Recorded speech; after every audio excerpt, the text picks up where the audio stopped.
There we go. There we go. We're online. Good morning, everyone, and welcome to another episode of Coffee and Hatred. I'm Grizzly Rising, and this is, and my co-host is Wolf. What's going on? So everybody wake the fuck up and watch my stream. Oh, there we go. The son of a bitch, the chat's actually working in OBS. Miracle of miracles. Morning, fat man. Yeah, morning, fat man. How you doing? Well, I didn't have coffee and quiet this morning because I was getting ready for the stream, so needless to say, I'm a little groggy and cranky. But as my loyal 3 viewers can see, this morning we're talking about a issue in Dungeons and Dragons and other fantasy genres.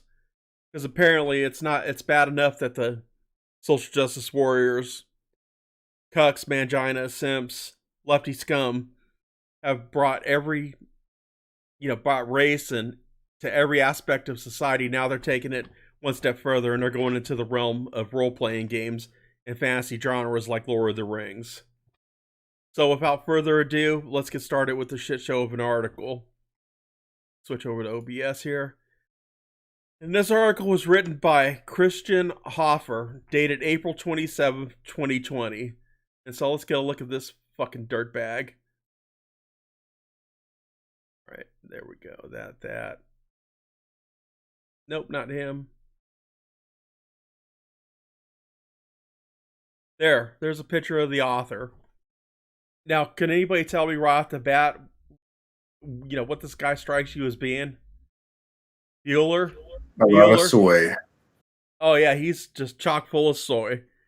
So that's our wonderful, lovely author of this article. So let's start reading.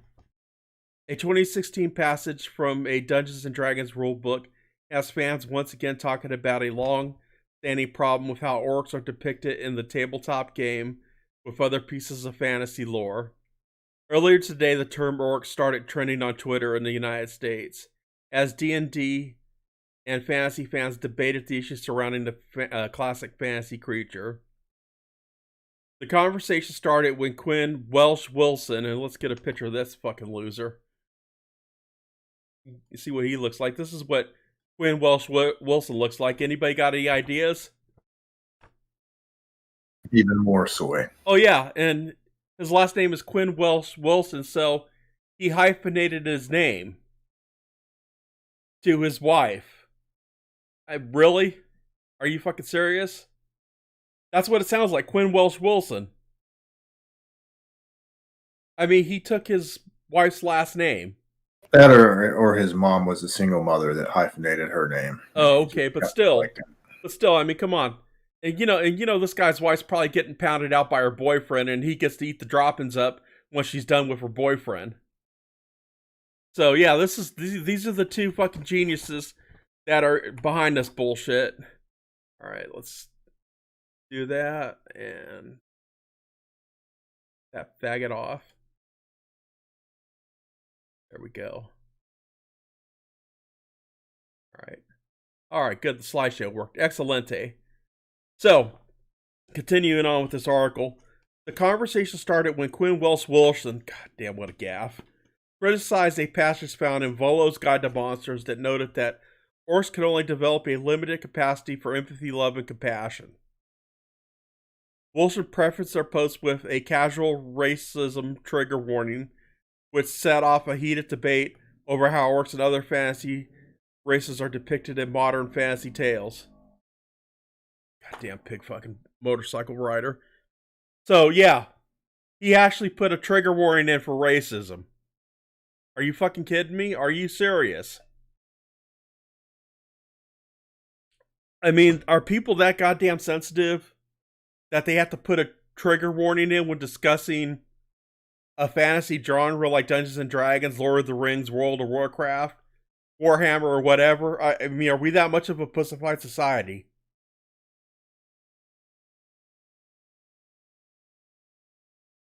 Yeah, have we gotten that pussified? Are we that much of a fucking wimpy, pathetic cucked society now.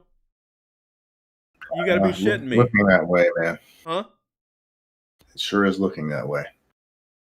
A fucking racism trigger warning. Jeez, we're fucked, man. We might as well just start fucking sucking China's dick right now and just fucking get it over with. I mean, this is the shit that is prevalent for so many people. So, continuing, this week's discourse surrounding orcs isn't exactly a new conversation, but it's always one that's worth discussing. No, it's not! There are two distinctive problematic elements of orcs, one that dates back to their origin in J.R.R. Tolkien's work, and one that reflects the wider issues surrounding race and ancestral origins in Dungeons and Dragons and similar fantasy games. Ugh. It's a fucking game! Jesus Christ! It's a goddamn game!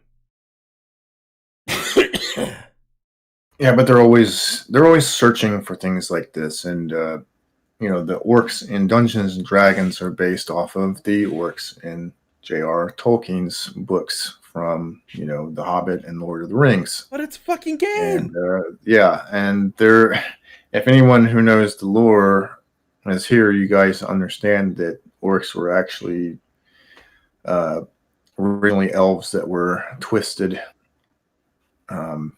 by one of the Dark Lords, and that's how they were created. They were never meant to be or represent anything else. So they're basically beings that were twisted by evil. Yeah, but to get further down to the weeds, you know, it's different for each genre. Like, for example, Dungeons and Dragons, they generally portray them as, you know, being evil, lacking empathy, compassion, love, being very strong and warlike, but not very smart.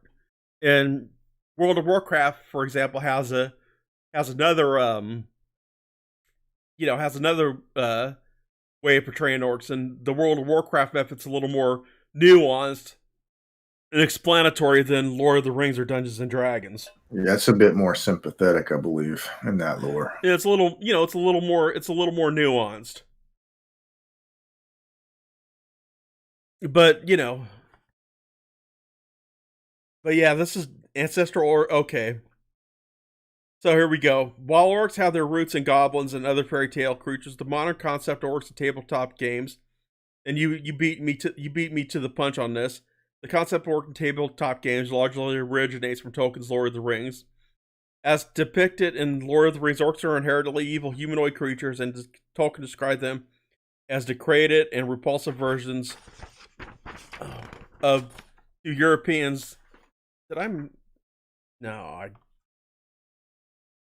Okay. Alright, that is correct. Wow. Okay, so to European least lovely Mongol types. Coupled with the fact that Tolkien depicted entire cultures as being representatives of good or evil, many view reflection of orcs as the others, a philosophical concept used to paint entire cultures as being somewhat inferior or evil because they were different. It's a fantasy genre. Lord of the Rings is a fantasy genre. They're trying to take art and creativity in games and draw parallels to real life with them. You gotta be shit. I know this already. Well, you're not shitting me because I already know this. This is fucked up. It's really fucked up. Now how come the fucking chat box isn't working? Yeah, I mean, There we go. originated out of stuff written hundreds of years ago, and he Tolkien in particular, he got it off of you know, Viking lore and all kinds of European, you know, German lore and monsters and such, and he basically brought that into his own entirely created world. He created multiple languages, in fact, complete languages for this world that he created. It's really interesting, but no, nowhere does it say like these are meant to be black people or inferior cultures. It's actually pretty well explained where these monsters and creatures come from. Well, and see, he wrote The Hobbit. You know, the book The Hobbit, or the series The Book The Hobbit, or whatever it is. He wrote that based off of his experiences as serving as a soldier in the trenches of World War One. But the Hobbit was actually something he wrote for his children. The Lord of the Rings is more based off of of what you're talking about. But he did base a lot of his experiences, and if you really wanted to split the hairs, he was probably portraying orcs as being German soldiers who were just as white as he was. So how is there any racism? But these people take it to a whole new level of stupid. Yeah, it's absurd. And now, let's continue. Yeah, let's keep going. Now, Tolkien noted in other layers that orcs are not meant to be representative of a particular culture or people, and that orcs could be found on both sides of any conflict, along with genuinely good people. Okay, so right there, he just comes out in his layers and say, "Yeah, I didn't represent this to be a particular race of people, so on and so forth." He was just like, right out the gate, he's even saying this is not about race, but what do these fucking nerds do? They make it about race to support their own twisted agenda. Yep. However, his depiction of orc culture as a monolithic society of evil, human-like creatures became a standard element in epic fantasy. Over time, various artists and authors used elements of various real-world non-European cultures. There's an orc burp. When depicting orcs in books and other media, thus solidifying the idea that orcs were a reflection of non-European races, which is incredibly problematic. No, it's not, you fucking idiot. It's a fucking game. Christ. I mean, let's just let the cat out of the bag right now. Let's just let the cat out of the bag right now. What these fucking assholes, these SJWs, these soy cucks are doing is they're making the analogy that orcs are similar to black people. And you got to ask yourself the question. You got to ask yourself the real question: Who are the real racists here? Is it the people in Dungeons and Dragons that have portrayed orcs as being evil, lacking empathy, being strong, stupid, savage brutes? Or is it the actual people that are pushing the shit that are the ones that are guilty of being racist? I mean, they're the ones thinking about it that way. Right. I mean, they're the ones that are making the racial undertones. And for full disclosure, I used to be a Dungeons and Dragons tabletop RPG nerd back in the day. So we didn't look at orcs as like being like black people. We just looked at, you're playing your character, you're doing whatever. We just looked at them, that they were a foil. Like demons, dragons, whatever other mythical monsters they put in the game, they were a foil for the module or whatever in the role-playing game, or the dungeon or scenario they threw you into. It wasn't, as a 13-year-old kid, I wasn't thinking, oh, they're talking about black people. No.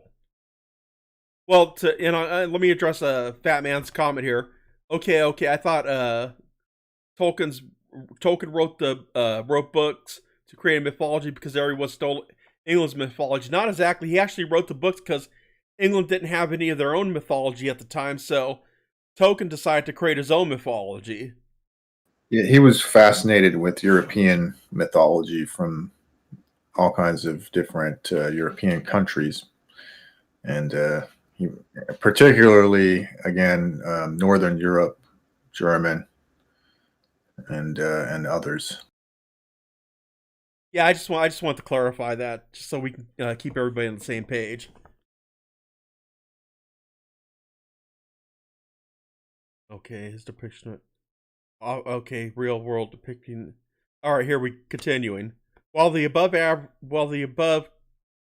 couple of paragraphs only summarizes why many people take issue with the depiction of orcs, many people don't take issue with the depiction of orcs, only you fucking cuts do.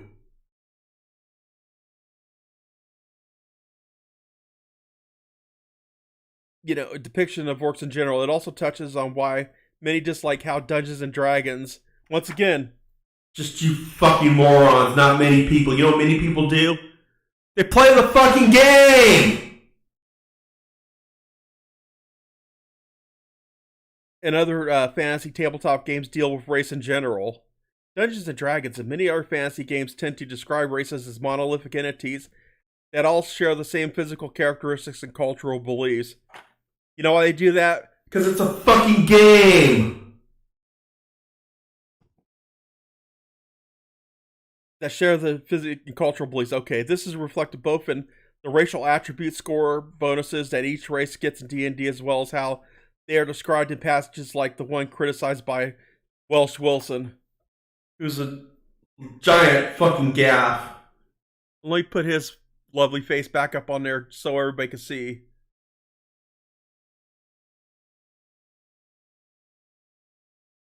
Look at this guy. I mean, really? This is a fucking soy boy. And he has a perfectly punchable face too. I just wanted to throw it out there. But this is what this fucking dude is fucking pushing. This is his mentality. I mean, you obviously just look at the guy. You know he's never been punched in the face. You know he's never been bullied. And he's never had any like real struggles with life. So in order for him to give his mind something to struggle against, he creates a bugaboo like this. Get his fucking face off there. I'm gonna reach through the fucking computer and punch him. Alright. Yeah, he needs to be bullied. And I'm just gonna, thank you for bringing that up, Wolf, because, I have to say, at the ripe old age of 50, having been able to look back on life and see stuff, and unfortunately, sometimes, well, most of the time anyway, you don't get this perspective until you've grown older. But you know what? Bullies are a necessary evil. Let me repeat. Bullies are a necessary evil. We need bullies. We need people to fight against. We need something to rally against. We need to be tested and see how well we overcome that test and how we deal with it. And so as much as I hate bullies and I can't stand them, they are a needed thing. They're that needed friction, that needed resistance to give us strength and make us stronger as people. I know that sounds like a fucking crazy thing to say, but it's true. I'm sorry, that's just what I believe. Anybody's welcome to dispute me on that. Yeah, and what's funny is what you also just described is kind of the role that the orcs play in, Lord of the Rings and other fantasy series. Yeah, I mean, they're a foil. They get, it's like, what kind of book trilogy would the Lord of the Rings or the Hobbit be without a foil? I mean, Rohan, was not being invaded by Uruk-hai and orcs. What happens? How wonderful and interesting of a book would that be? I mean, would that book be interesting at all? No, it'd be like something you would read if you had a hard time getting to sleep. And Tannhauser, of course, says, "I bully the Californians in my town." Yeah. You know what? Keep raising the standards, bud. There you go. But yeah, I mean, they needed a foil. I mean, what were they gonna use? Little fluffy bunnies as the enemy? Get the fuck out of here. Do these people ever have these assholes ever taken a writing class or anything that's involved in creativity and creating a story? They ask the questions, they answer it. Right. Alright, so here we go. Let's continue. Many people see games like Dungeons & Dragons as codifying and normalizing the use of racial stereotypes. Fucking Christ. Which lead to both racist situations in the gaming table and encourages racist attitudes getting adopted by some players. Ugh, for fuck's sake. Just fuck. You know what? And I got a story. He wasn't as bad as these fucking cucks were, but he's bad enough. I did a tabletop role-playing group for about 6 years, from 2006 to 2012, and one of the guys that was part of the group was like this skinny, lanky, lefty SJW type. And he would get pissed off, and he just wouldn't get pissed off. He would fly off the fucking handle every time I made a racial or sexist joke or whatever, just, shooting the shit, bullshitting around, right? I wasn't really me. I was just talking shit. That's what guys do. And this guy would like fucking flip out all the time. He'd get so fucking pissed off about it. And it was just, it was just crazy. One time we're sitting there, we're watching the movie King Kong. And the modern day movie, I think it was like, where they found King Kong was somewhere in the like Pacific, and the tribesmen were characterized as Pacific Islanders. And I made the joke because they were literally carrying spears and throwing them. I made the joke that they were spear chuckers, and he got all bent out of shape. Do I hate black people? No, I hate everyone equally. But he got fucking lit the fuck up over that shit, and he would just go off on these tangents, and he was just like this weirdo. He collected vinyl records, not because he wanted to listen to the music, but because he liked the record covers, and he had like those weirdo fucking soy cuck hobbies.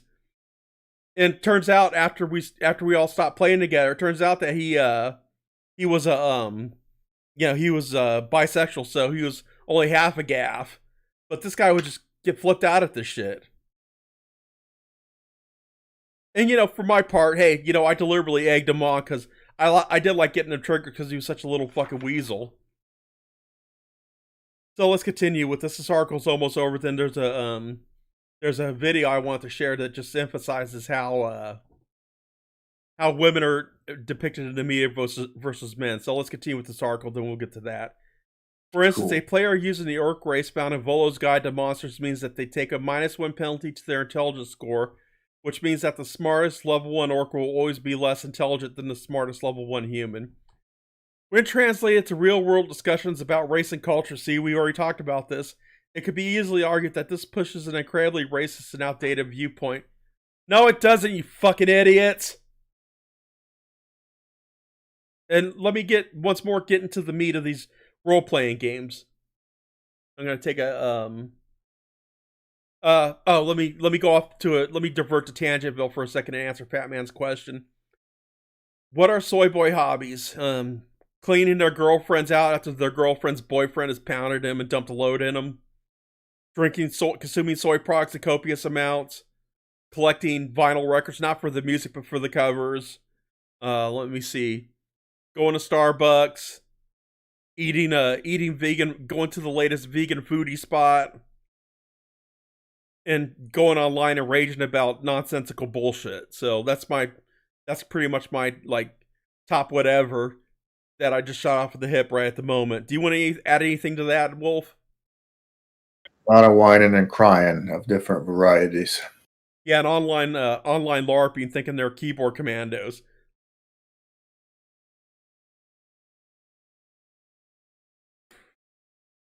All right, now that we've gotten back from Tangentville, let me go into the weeds of this a little bit. In Dungeons and Dragons, what happens is you roll your character stats, right? You roll dice to see what your character stats are. Now, in the game I play, which is based on the hero role-playing system, depending on what power level you're at, or what level the game master wants to start you out on, you'll get X amount of points to spend on various attributes. So, for example, say you want to play a half-orc, right? And you want to give him a higher intelligence, you're going to have to spend more. You're going to have to spend more points in the hero system to get him up to the intelligence you want. And at a certain point, the game rules suggest that certain characters, at a certain point, they get to a certain point where they're maxed out. They could go beyond that, but they have to pay extra points. So, for example, humans in the game start out, their average base score is 10 right down the line, and their top peak for like a fantasy genre is 20. Now, if a human wants to go over 20, instead of spending 1 point to raise his score, he has to spend 2 points. So, say for an orc that they level out in the game at level 15 intelligence or 15 intelligence score. If they want to take that, go above that, they have to spend 2 points for every 1 point. But now at the same time, an orc starts out with a higher base strength than humans do. So they have a higher ceiling. So for example, an orc may start out at a 12 strength, and they may max out at a 22 or 23 strength. And they only have to spend 1 strength point per level up until level 23 strength. I'm just giving you an example. Whereas elves, they start with a lower strength, but they start with a higher intelligence. Or certain races like, halflings, they have a higher dexterity score because they're smaller and more agile, but they start out with a lower strength score. So it all balances out. So this whole thing about level 1 orcs will be okay, well yeah, but then depending on what class you want to play, you could raise that orc's intelligence score. It just might cost you more and actually be smarter than the humans, but it's going to take them longer. Whereas if a human wants to be stronger than an orc, it's going to take longer for them to get to that strength level. So it all balances out. So this is not racist. This is a sack of fucking shit. This paragraph here. And you know what? The only place where this translates into real world discussions about race is in the mind of these SJW fucking cucks. That's the only goddamn place in God's green earth where this shit translates out into. It doesn't translate out into anything else. Just in the minds of these mentally ill leftists, and they've done studies, and leftist men and women have higher cases of mental illness than your average person, or say your conservative person, or whatever. So these people are mentally ill, and they're writing this stuff, and that's the thing that doesn't bother me so much. What bothers me the most is the fucking fact that these people are actually taken seriously. So let's continue onwards. Of course, the common other side to all of this is that orcs, dwarves, and elves and other fantasy races aren't real. No fucking shit, Sherlock! You just realizing this? But the very nature of Dungeons & Dragons as a game blurs the lines between reality and fiction. No, it doesn't, moron! While you're meant to step into a fictional character role in Dungeons & Dragons, it still gives agency by the player to assume the character is both unique and capable of making its own choices. Well, duh! And thus, it's problematic to assume that a creature with both self-awareness and intelligence will act in a certain way simply because they come from a certain culture or look a certain way. You know what? I needed to find that meme of everybody, like, Captain Picard and other characters, that collage of people just, like, fucking facepalming their heads. Because I just had a facepalm moment. I just want to grab these guys by the fucking by their shirt and smack the shit out of them. I don't even want to punch them because they're not man enough to be punched. Fuck me.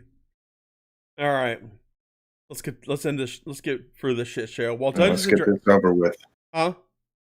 So let's get this over with. Yeah. While Dungeons & Dragons and the wider fantasy genre has often struggled with these monolithic stereotypes, it should be noted that two of Dungeons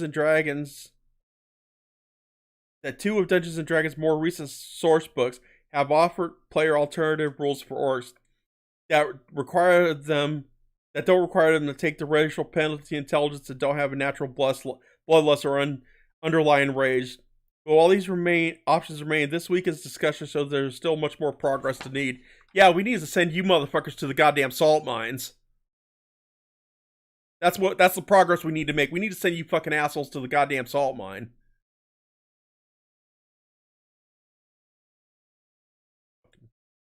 Scooch this over. And what we got going here. Alright, so we're gonna...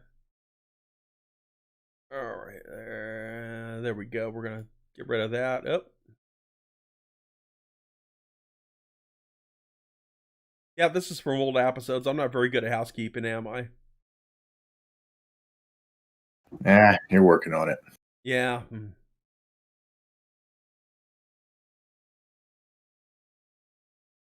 There we go. So we're going to scroll down to the end of this article. And no, we're actually going to scroll to the top, and we're going to click on Mr. Hoffer's name. So let me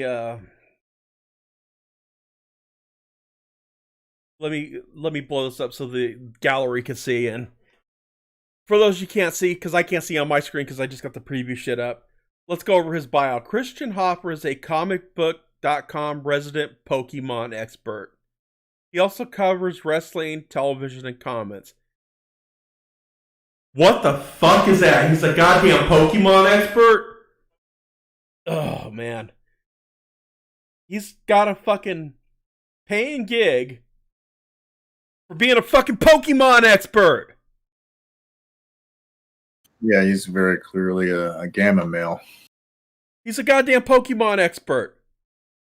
You know, when little boys are growing up, they don't sit on their dad's lap and go like, "Daddy, I'm going to be a Pokemon expert when I grow up." That provides that this guy even had a dad in his life, and he did. The guy was probably a fucking noodle bag and a cuck just like he is. But who wants to grow up and they get a paying gig to be a fucking Pokemon expert? I mean, you know, kids grow up and they eventually kind of sort into what they want to do, you know, like being an electrician, a plumber, a computer engineer, electronics engineer, an architect. But I don't think most male kids grow up and be like, I want to be a Pokemon expert. This guy's never grown the fuck up. He's never grown up. He's an Arrested Development shithead. He has not grown up. He's like a 13-year-old nerd. Well, not really a grown man by, because look at him, he's a fucking soy cuck. He's a pussy. But, you know, let's just say he's a teenager in an adult's body. I mean, it's like, you know, who knows what a bully could have done to change this kid's life? You know, give him that fucking atomic wedgie or fucking stuffing his head in the toilet, giving him a swirly, might have woken something in him to be like, hey, you know, it's time for me to be a fucking man. But he's probably never bullied. You know, he's probably brought up in this little snow globe bubble, you know, where nothing bad ever happens, nothing bad ever him happen. He's never had to deal with any quote unquote natural predators like the rest of us have. And this is what these people turn into when they don't have any challenges in their life, or they're raised by a single mother, or really both. Fuck. Pokemon expert. All right, you know what? I'm done with this shit. We're gonna get on to the next thing now.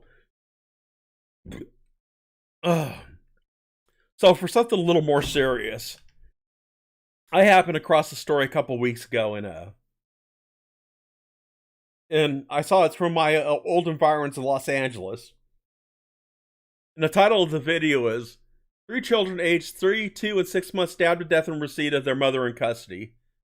So let me jack the volume up and make sure everybody can hear it. And let's go ahead and analyze this video and what's going on. Yes, we're actually in front of the apartment building where this happened. All right, let me know how this video sounded. They're still processing the scene. Those 3 tiny bodies are still in that apartment, allowing some of the neighbors, people who knew them, to drop flowers and some toys. How's the volume on that? Yeah, it's good. And there's not too much lag? Nope. It's unthinkable, but the mother of these 3 children who were found dead this morning by their grandmother, her name is Liliana Carrillo, the mother, 30-year-old. She is in custody, and investigators are... Look at those evil fucking eyes. Look at those eyes, man. You know, she just looks pure fucking evil. I'm sorry. She has just these evil fucking eyes. All right, let's. And she actually looks happy about it. Yeah. Telling us that they believe she is the one and only suspect in this case. Now, as you said, we have been able to reach out to family members. The father of these 3 children, his name is Eric Denton. They actually have a GoFundMe, and they are allowing us to use the photographs. We also talked to his cousin. She explains to us that they had been going through a difficult divorce situation, but that they had reached out to try to get help for her. It's such a tragic story. Listen to this. He's still completely in shock and he's devastated. He was planning on picking up the kids tomorrow, taking them to buy fish for their new fish tank. And he's heartbroken. I mean, Liliana was very sick, and she was not herself. And it's been going on for several months that she has been unwell. And feel free to jump in at any time, Wolf. He's been actively no, I'm just doing listening. everything possible because I through can't listen in real time. Okay. the Child Protective Services, through the LAPD, to one, get Liliana help, and two, get his children safely home, because she left with the kids at the end of February. So he actually had emergency custody orders of the children since March 4th. He did everything that he could think of to get his kids back home safely and to get her help too, because he still loved her, but she was just not herself. So he's also frustrated with the system because the system failed them. The system failed these kids. DCFS was one of the agencies that responded here today. They would not talk to us on camera. What happened? Again, she was captured up in Tulare County. Let's go now to the beginning of the day and the people who knew them and can fill us in. Listen.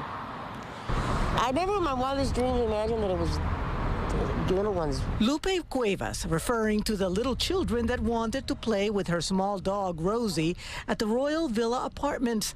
The same children investigators say were found by their grandmother, seemingly stabbed to death. The ages that I know are 3, 2, and 6 months or so. The suspect, their own mother, 30-year-old Liliana Carrillo, who was arrested in Northern California after supposedly carjacking a vehicle. She was caught in the vehicle that she had taken from another individual during her flee from this location. Neighbors telling us they usually saw the children with grandma.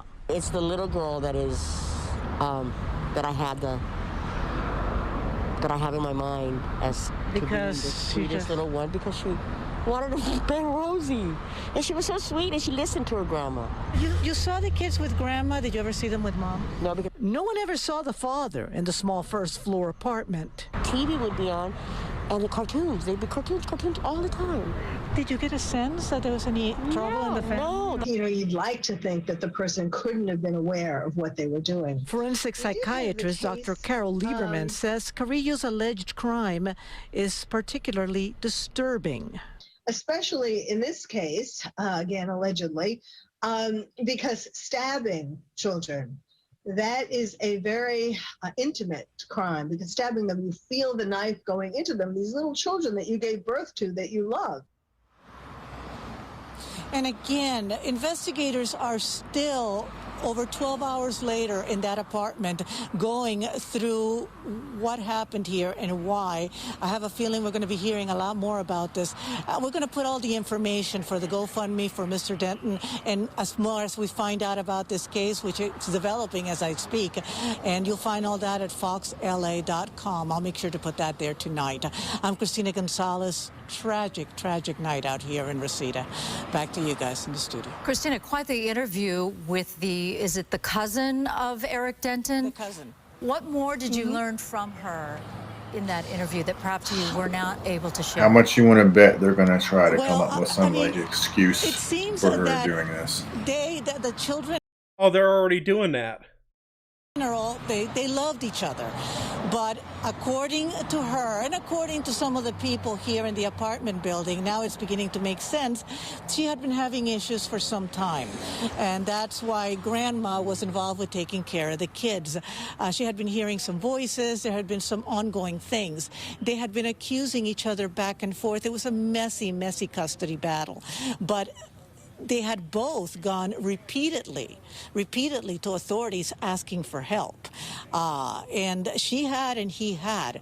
So this was not a new case to them. There were allegations of abuse and all kinds of things that I don't want to get into because, again, you don't want to wait to see what DCFS tells us. Again, they've been here today. They would not talk to us. But according to the family, they have been involved in this case for a while. And I have a feeling we're going to be hearing from attorneys because he supposedly had emergency custody back in March, but it was one of those that got lost through the system. And people were saying, we need help. But I'm sure we'll find out more in the next few days. The bottom line is there's 3 little bodies in a scene that is so horrible. I will tell you that the police officers I talked to who first got here, they're all getting counseling. It's just horrible for everybody. But yes, it's an ongoing dispute with people, accusing people of all kinds of things and obvious mental health issues that somehow got lost in the shuffle, and this is the result. Oh, sadly. Just a tragedy.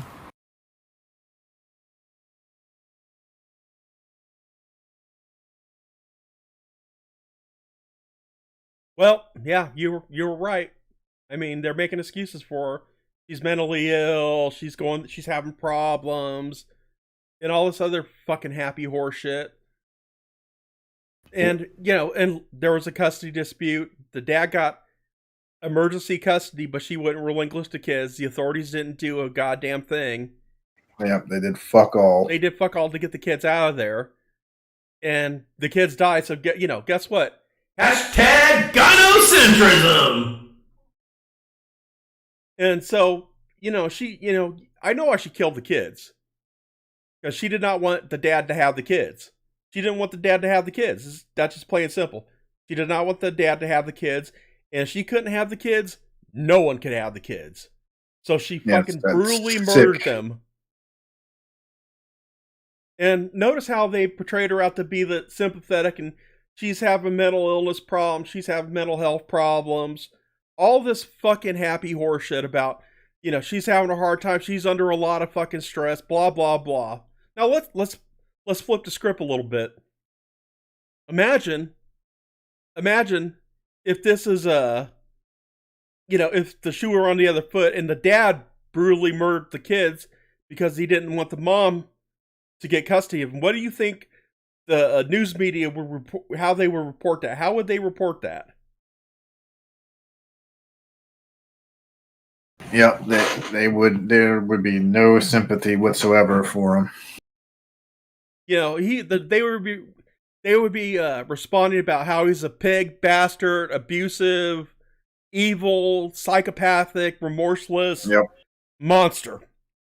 They wouldn't say, well, he's having mental problems. He's had a hard time, and it's been a really messy custody battle. And they would paint the mother out as being a sympathetic victim.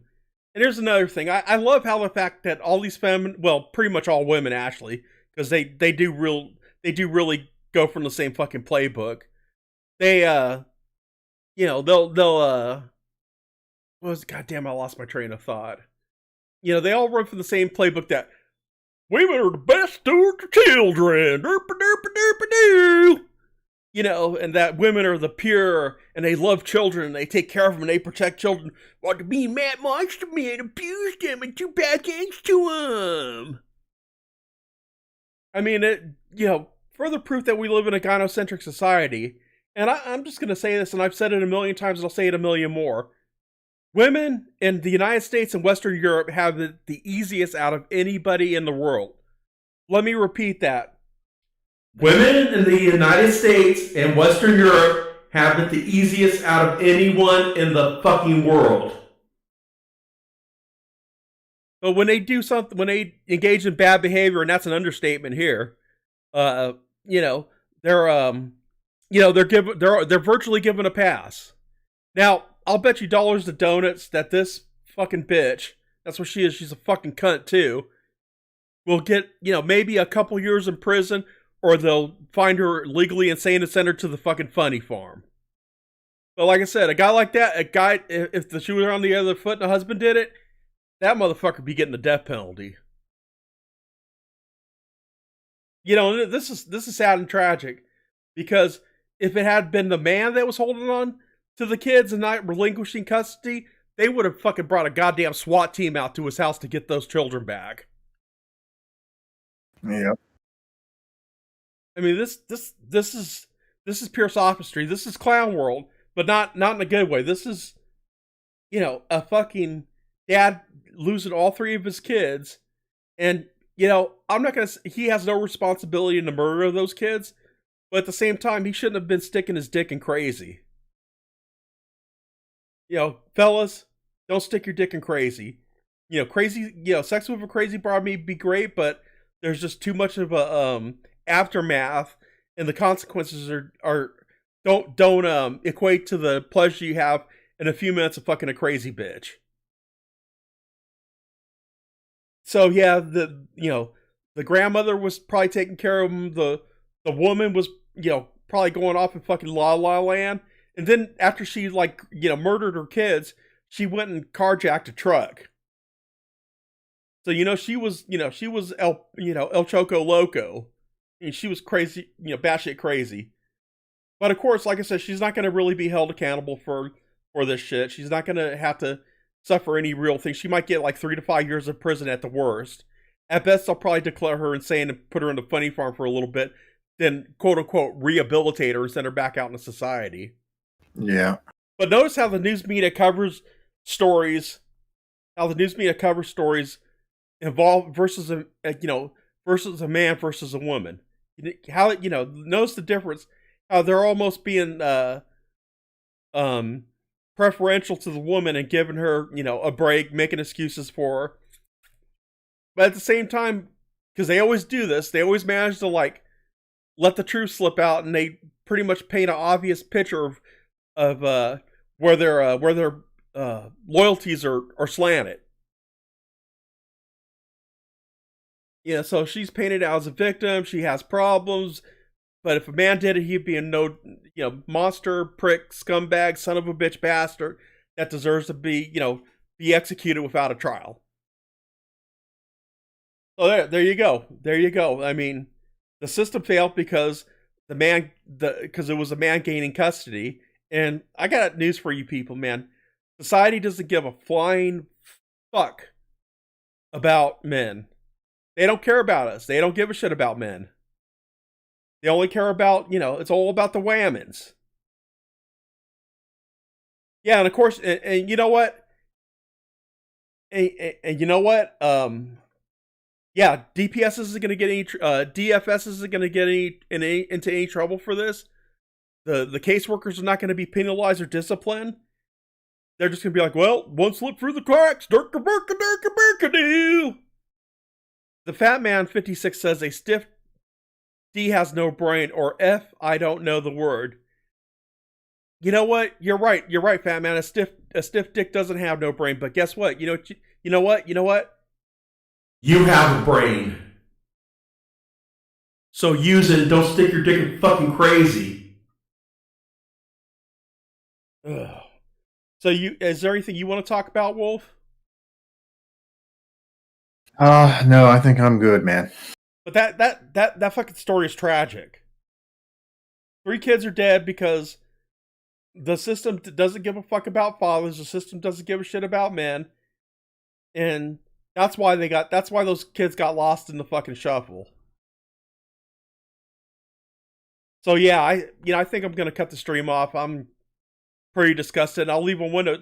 The old like bag reporter mentioned that the cops that were involved in that case need to go to therapy because they suffer from PTSD. I mean, that's just how cops are used to seeing fucked up shit every day. But that was so bad that even fucked them up.